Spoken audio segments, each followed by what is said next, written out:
This week, Jeff Johnston takes us to the Truma facility in Elkhart, Indiana, and shows us all about the new VarioHeat system they installed in his truck camper, including a test in the new environmental chamber.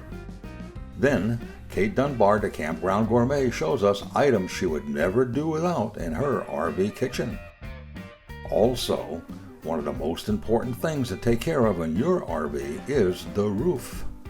Mark and Dawn Polk from RV Education 101 shows us how to inspect and take care of your RV roof. Later, on Paws on Board, Dr. Fitz explains what to do if your dog gets skunked. Not something you want to think about, but something you should know how to handle should it happen. And don't forget to enter our Care Camp Super Novo 2 sweepstakes, where you can win a one-of-a-kind No Boundaries travel trailer and help support care camps for children with cancer. Closed and Spanish captioning, where available, is sponsored by Forest River. Follow the river.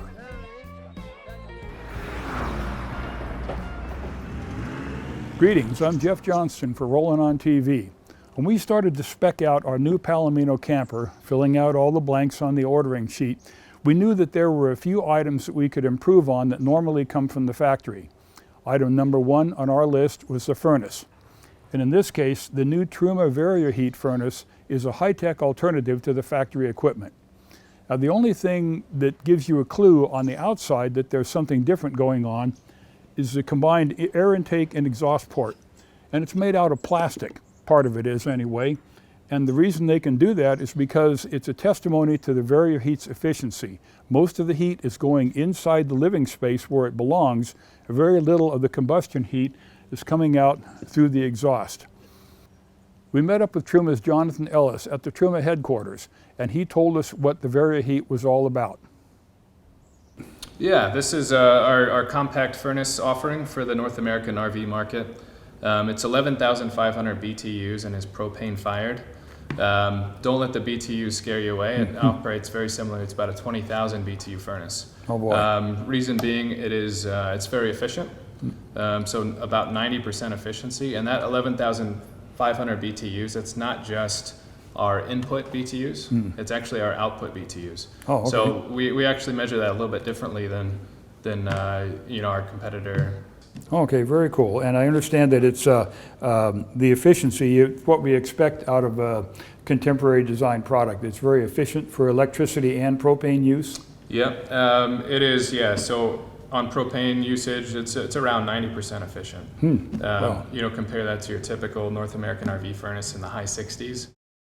This, as I understand, is a lot quieter, and it has different fan speeds instead of just one blowing speed. Yep. So there's three stages, three operating levels for heating, and then there's also an additional night mode.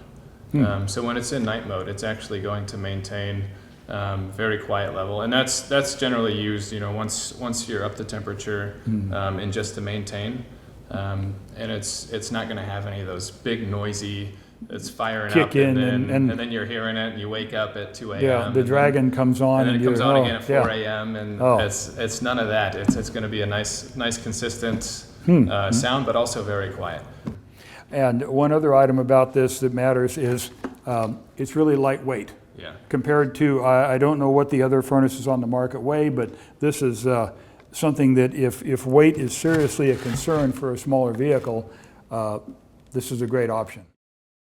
Truma's Senior Development Technologist Mike Schicker was on hand at the factory to help with the VarioHeat prototype installation in our Palomino. Space is tight in a truck camper, more so in a fold-down with minimal cabinet space, but they made it work with a clean, effective installation using just one interior heat vent. We're at the Truma headquarters in Elkhart, Indiana. Behind me, the large white box is an environmental chamber. They can use this chamber for high and low temperature testing, high temperature for testing air conditioning units in RVs, and they can fit a full 40-foot motorhome in here, and low temperature for testing furnaces and so on. We're going to be pulling our truck and camper into the chamber. They're drawing the temperature back down, and we're going to see how well the VarioHeat heats up the inside of the camper at a really low outside temperature. Now we may be able to draw it down to freezing, maybe 20 degrees, something like that. We're not going to take it all the way down to the well below 0 point that this chamber is capable of, but then most people aren't going to use a little camper like ours at well below 0. As soon as we get the unit in there, we get it down to some kind of cold soak, we'll be able to get some figures and show you how well the VarioHeat works.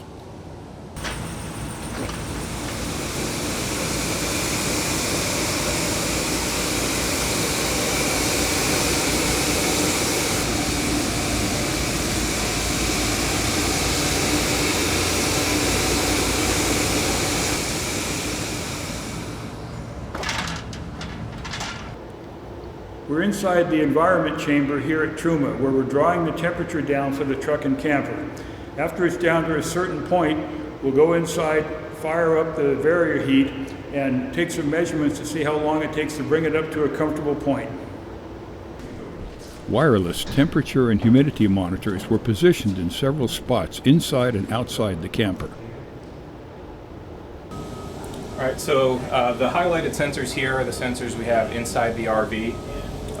They're set up to take measurements once every minute, and they communicate wirelessly, so we actually receive the signals every 10 minutes and it'll send all of the updated readings.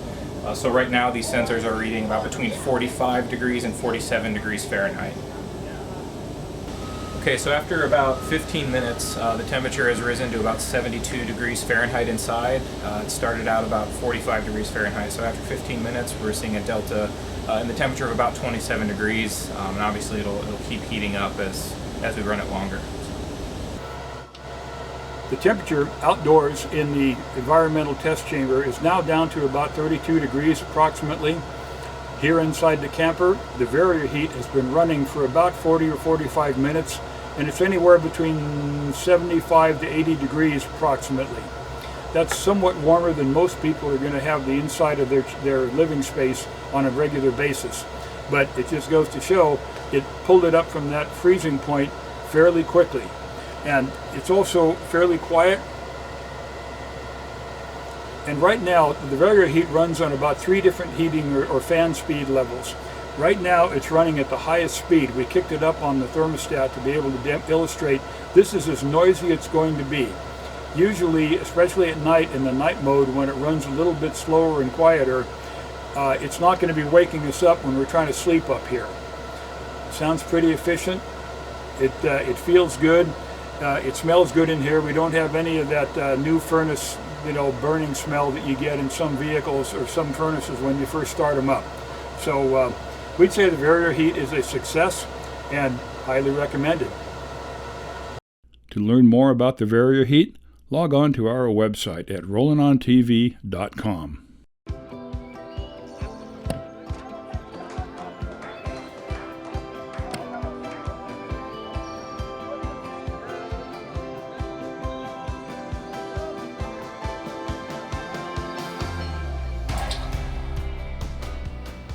Aquachem toss-ins. So fast and easy to use, it could seem like a game. Someone once said, the camping doesn't really start until the RV awning comes out. Whoever said that really knew what they were talking about. Carefree of Colorado, celebrating 45 years of RV awning innovation. For more information, visit our website at carefreeofcolorado.com.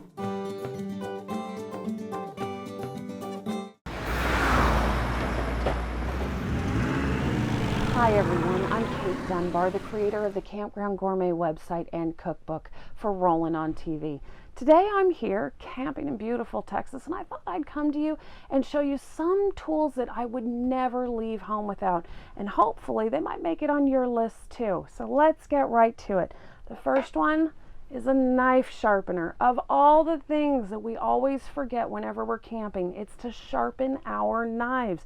They get dull, they get banged up in a drawer, and they need to be sharpened. So this is a knife steel.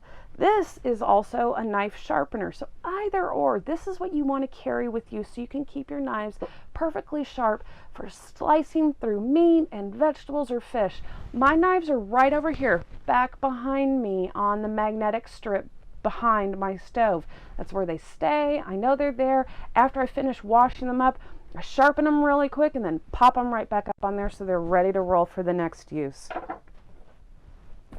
Mixing bowls. Now I have a set that are all the same size. I have 4 of these and I love them. One, they're multi-purpose. These also are my family's popcorn bowls. But I love them because I can have sliced vegetables, I can have meat in here, I can have all the ingredients that I need to cook. If it falls on the ground, it's not going to dent, it's not going to break, it's not going to chip.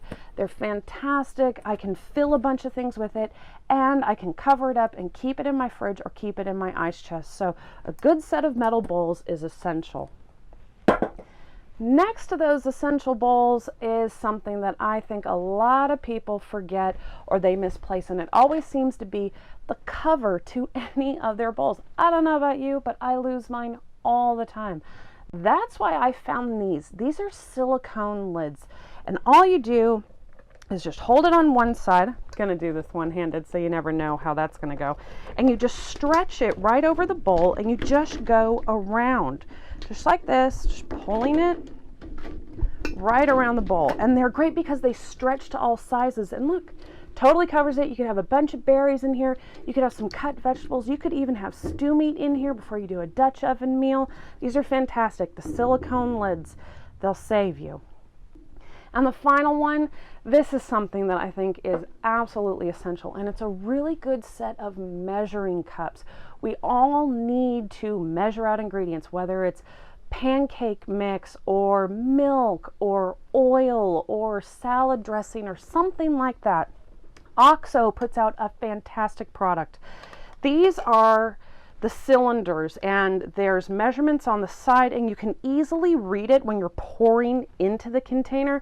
This is their 1 cup, then they have a 1/2 cup, 1/4 cup, and then they go into all of the teaspoons and tablespoons. But look at that, they stack perfectly. This is exactly what you want, and it doesn't take up that much space. It fits right in one of our drawers here.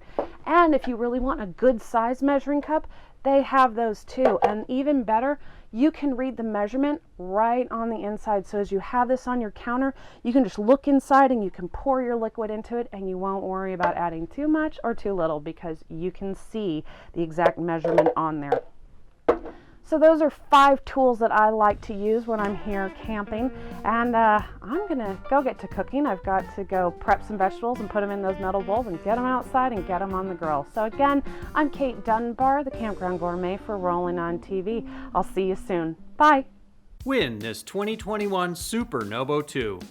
Rollin on TV and Forest River have teamed up again in supporting care camps with a sweepstakes for this custom 2021 Super Nobo 2 travel trailer.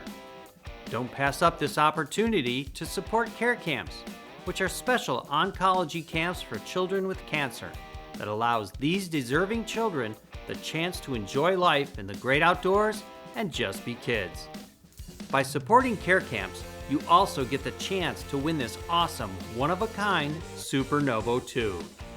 For a full video on this Super Nobo 2 and how to enter the sweepstakes, just visit rollinontv.com and click on the Care Camp Sweepstakes link.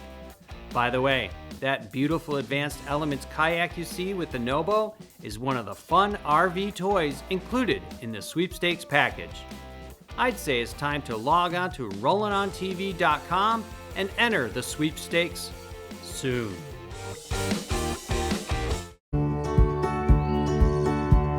From off-the-road adventure camping to luxurious full-time RVing and everything in between, Forest River has the RV to fit your needs, budget, and outdoor lifestyle.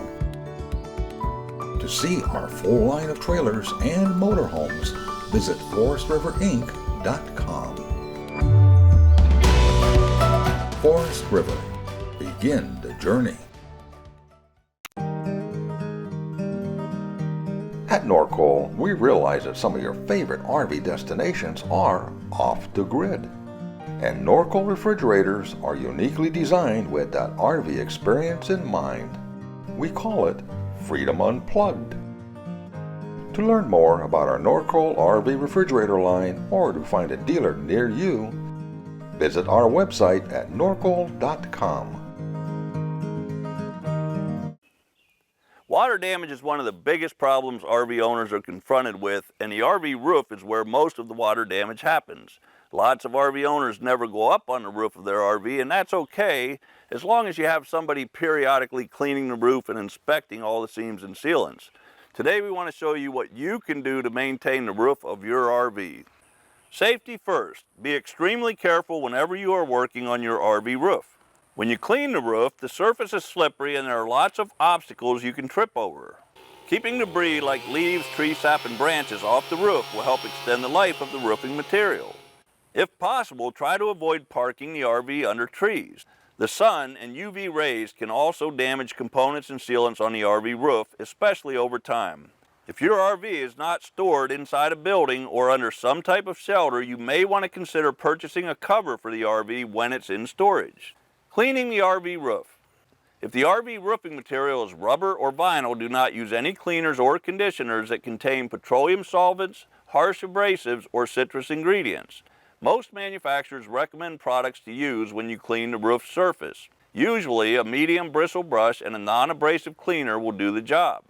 For light cleaning, you can use warm water with a mild detergent like Dawn dishwashing liquid. For more difficult cleaning and to condition and protect the roof, there are commercial cleaning products designed specifically for the type of roofing material your RV has. Hard to clean areas like stubborn stains caused by leaves, sap, or mildew may require a second treatment. We personally use Dicor roof cleaning products. You can walk on most RV roofs, but you should check the RV owner's manual first. When in doubt, or in the case of a small RV roof, you can use a ladder to do the roof cleaning and inspecting.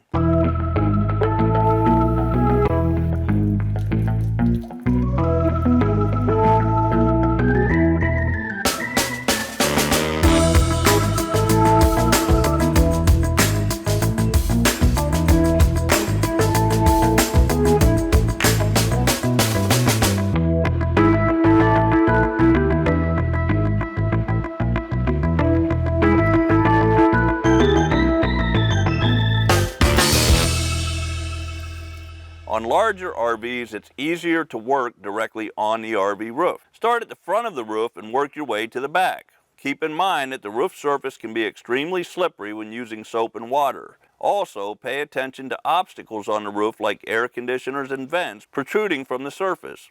Always rinse the sides, front, and back of your RV before and after rinsing the roof to prevent cleaners from streaking or damaging the graphics and finish on your RV sidewalls. It is best to have a helper on the ground to continue rinsing the RV. Inspecting the RV roof. Cleaning the roof is only part of the RV roof maintenance. Every time you clean the roof, you need to inspect the sealants around all the openings and all the seams on the roof. Water will take the path of least resistance, and if there is the smallest opening, it will find it. You need to thoroughly inspect the roof sealants for any potential leaks and reseal any areas of the roof seams and around openings where you suspect a leak. Inspecting all the sealants and resealing suspect areas can help prevent expensive repairs caused by water damage. I recommend getting on your hands and knees and thoroughly inspecting the sealants. You must look very closely for any small cracks, gaps, and loose or aged sealant. Sealing the RV roof.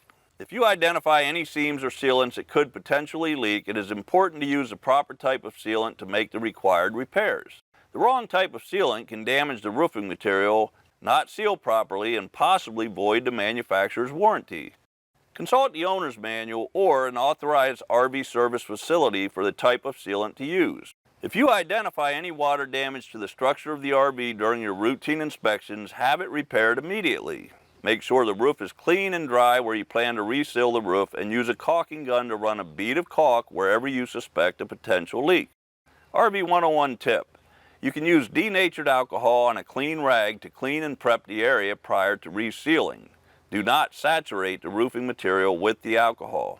In addition to inspecting the roof seams and sealants, you need to inspect the roof vents, plumbing vents, and the refrigerator vent for cracks, damage, or obstructions. Any cracked or broken components should be replaced immediately. Inspect the air conditioner shroud for any damage and for secure mounting.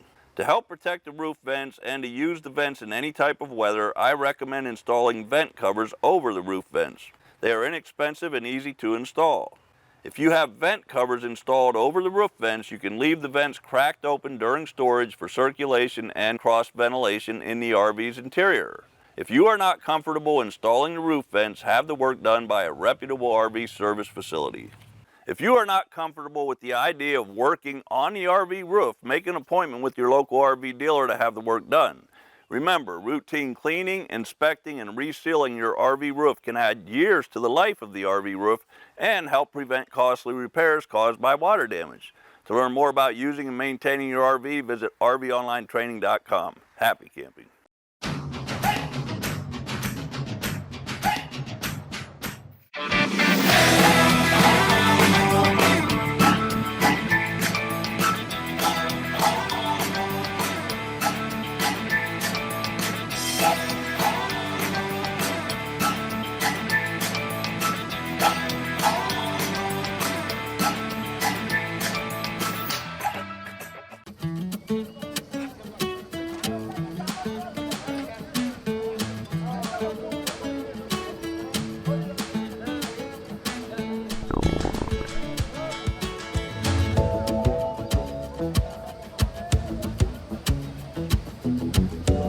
Wow, am I glad I used Aquachem. Maybe chili wasn't the best idea. Aquachem, the most powerful odor control available and the #1 seller for over 50 years.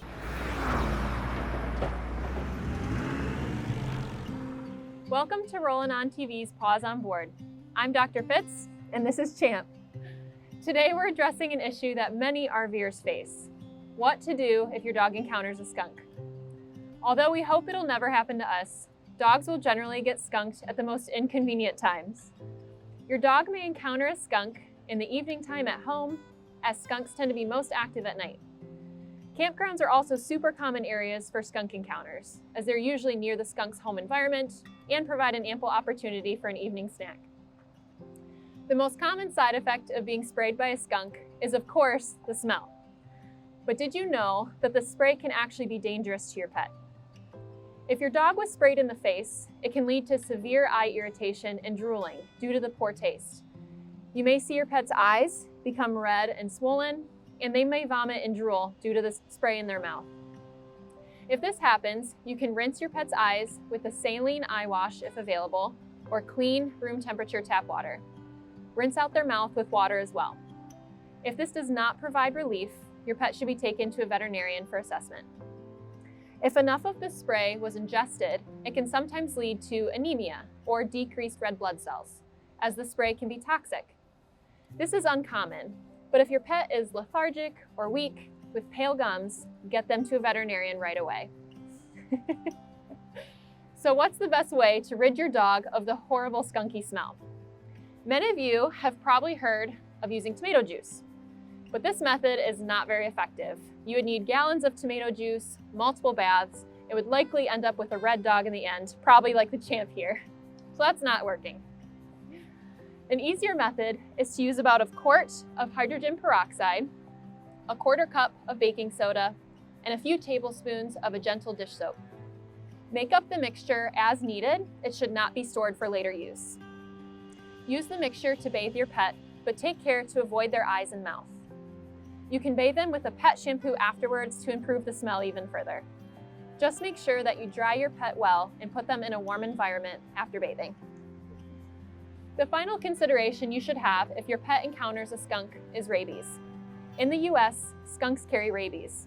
If your dog decides to challenge a skunk, it's possible that they could have been bitten. If so, your dog should be taken to a vet to have the wound cleaned and treated, and to receive a rabies booster vaccine.